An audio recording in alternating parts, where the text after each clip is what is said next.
Hello, this is the first of two videos where we will look at one of the fundamentals of Pulse Dashboard, filtering. At the conclusion of this, please watch the second part of filtering in the next video. Filtering information on a report shortens the report to show only what is important. Sometimes creating a report displays far too much data concerning items, customers, vendors, or other information, including that which is not needed.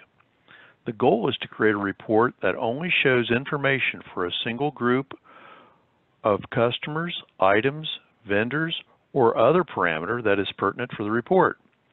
By applying a filter to the report, a much shorter report is created as it only has the information needed.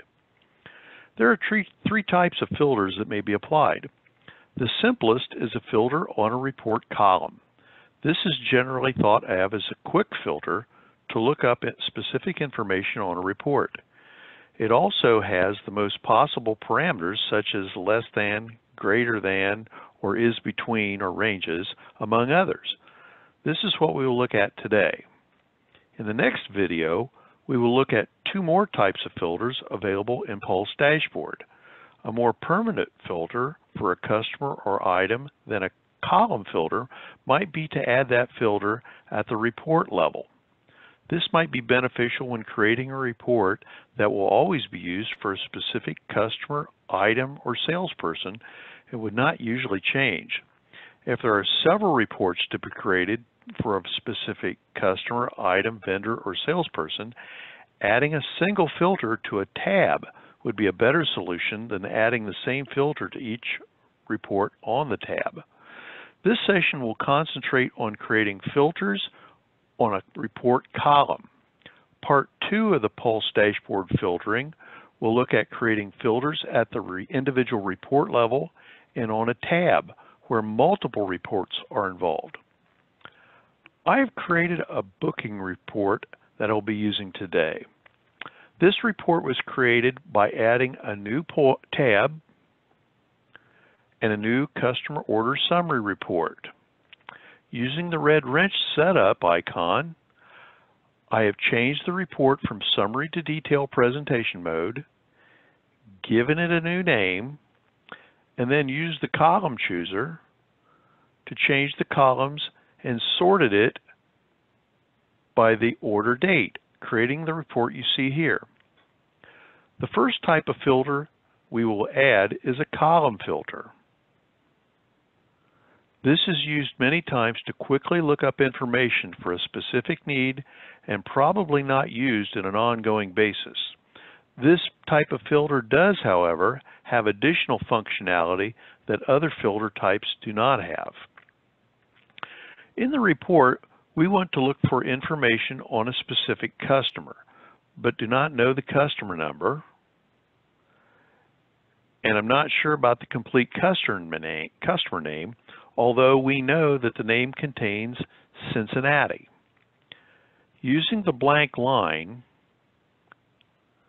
between the column captions and the information on the report, I can quickly type in a value or part of a value in that blank line for the column where I know part of the value.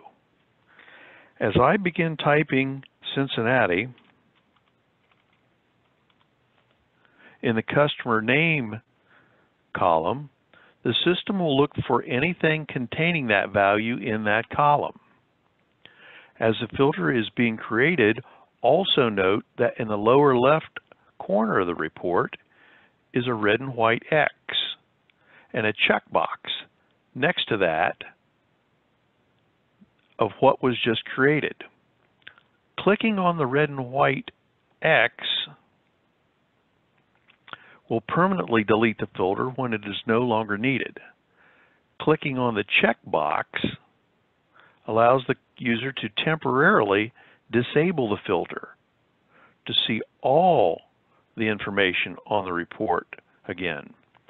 Sometimes users forget to delete these temporary filters, and the next day they're puzzled why the report does not show all the information.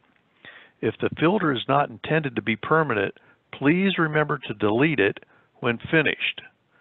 This may save a call to our Pulse support desk for assistance in showing everything that should be on the report.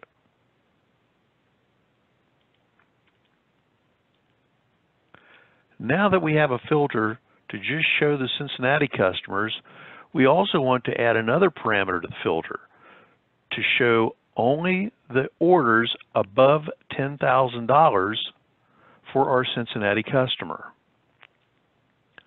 Notice on the other side of the report, from where the red and white X is, there is also a new button labeled Edit Filter. By clicking on this button, the details for the filter are displayed and additional parameters may be added as needed. By using the small plus sign next to the AND line, additional lines may be added to the filter. When a new line is added, there are three pieces of information that need to be selected: blue, green, and gray. By clicking on the blue, any of the columns listed may be selected to use as a base for this filter. The green, let's go down and pick up the order dollars, which is what we want to use for our filter. The green displays all the operators that may be used for that line of the filter. We're going to select is greater than or equal to, and the gray selection is used for the filter. We'll enter our $10,000.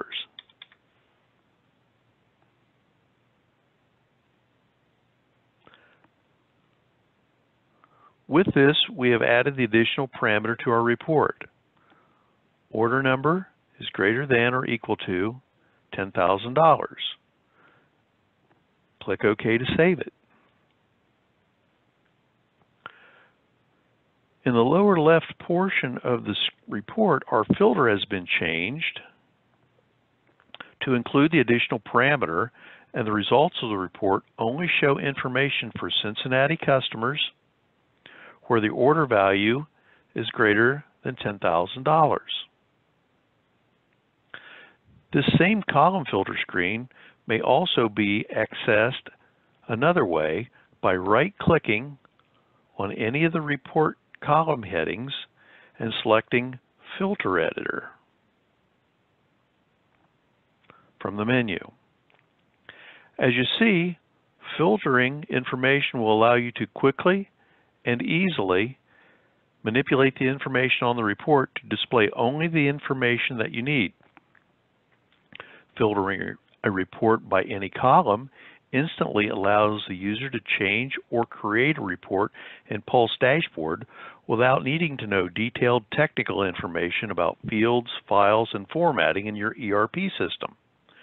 Please watch the video for the second part of Pulse Dashboard filtering, where we discuss adding a filter at the report level and adding a filter to a tab where one filter controls several reports. Thank you, and if you have any questions about anything you have seen, please contact our Pulse support desk at support@pulsedashboard.com or call at 513-723-8095. Thanks.